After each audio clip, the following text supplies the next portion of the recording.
নমস্কার, কলকাতা টিভি ডিজিটালে আপনাদেরকে স্বাগত। আমি অভিক এই মুহূর্তে আপনাদের সঙ্গে রয়েছে। আর এই মুহূর্তে যে বড় খবর দেব, যে নতুন একটা তথ্য এই মুহূর্তে আমেরিকার তরফ থেকে নিয়ে আসা হয়েছে এবং যা যথারীতি উদ্বেগজনক। কারণ চীন তারা পরমাণু শক্তি পরীক্ষা করেছে। হ্যাঁ,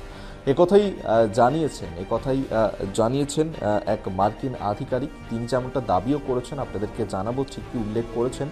তবে আপনাদের নিশ্চয়ই প্রত্যেকের মনে রয়েছে যে গালওয়ানের যে সংঘর্ষের ঘটনা, যে ঘটনা ঘটেছিল 2020 সালে এবং ভারত এবং চীনের মধ্যে যে সংঘর্ষের ঘটনা এবং যার কারণে একাধিক ভারতীয় সেনা তারা শহীদ হয়েছিলেন এই সংঘর্ষের ঘটনাতে। এবং সেই গালওয়ান সংঘর্ষের মাত্র এক সপ্তাহের মাথাতেই চীন, বেজিং তারা এই পরমাণু শক্তি পরীক্ষা করেছিল। এই ভয়ানক তথ্যই কিন্তু এই মুহূর্তে নিয়ে এসেছেন সামনে আমেরিকার বিদেশ দফতরের আন্ডার সেক্রেটারি থমাস ডিনার্নো।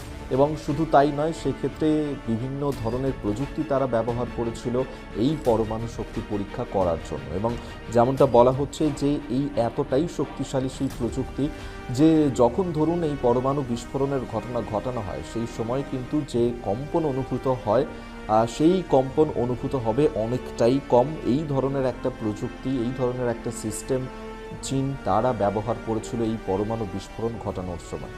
এবং তিনি যে পোস্ট করেছেন এই মার্কিন আধিকারিক, তিনি এই কথা বলেছেন। এবং রাষ্ট্রসংঘে শুক্রবার জেনেভাতে সেখানে একটা সম্মেলন ছিল এবং সেই সম্মেলনেই ডিনার্নো তিনি যোগদান করতে গিয়েছিলেন এবং তারপরেই বিস্ফোরক দাবি করেছেন এবং তিনি একটি পোস্ট করেছেন। সেই পোস্টে ঠিক কী উল্লেখ করেছেন সেটাও আপনাদেরকে বলবো। যে তিনি বলেছেন যে 2020 সালের 22শে জুন গালওয়ান সংঘর্ষের দিন, এই যে গালওয়ান সংঘর্ষ তার ঠিক 8 দিনের মাথাতে চীন পরমাণু বোমা পরীক্ষা করে।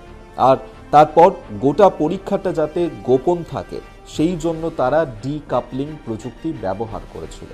অর্থাৎ কি এই ডিকাপলিং প্রযুক্তি সেটা আপনাদেরকে বলবো যে এটা হলো এমন এক ধরনের কৌশল যেটা কিনা মাটির অনেক গভীরে ধরুন বোমা বিস্ফোরণ ঘটানো হচ্ছে, কিন্তু তার যে কম্পন সেই কম্পন কিন্তু খুব সামান্য পরিমাণেই অনুভূত হবে।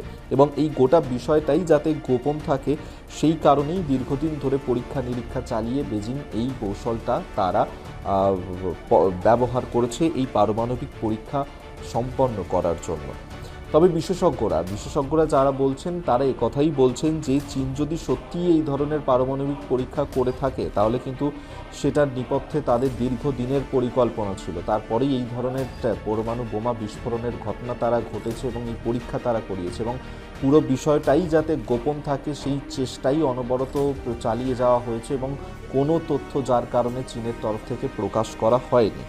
এবং এক্ষেত্রে মনে রাখতে হবে যে 2020 সালের 15ই জুন গালওয়ান উপত্যকায় সেখানে মুখোমুখি হয়েছিল ভারত এবং চীনের ফৌজ। এবং সেই যে সংঘর্ষের ঘটনা 1975 সালের পর আবারও 2020 সালে এই ঘটনা ঘটেছিল এবং সেই সংঘর্ষে 20 জন ভারতীয় জওয়ান তারা শহীদ হয়েছিলেন।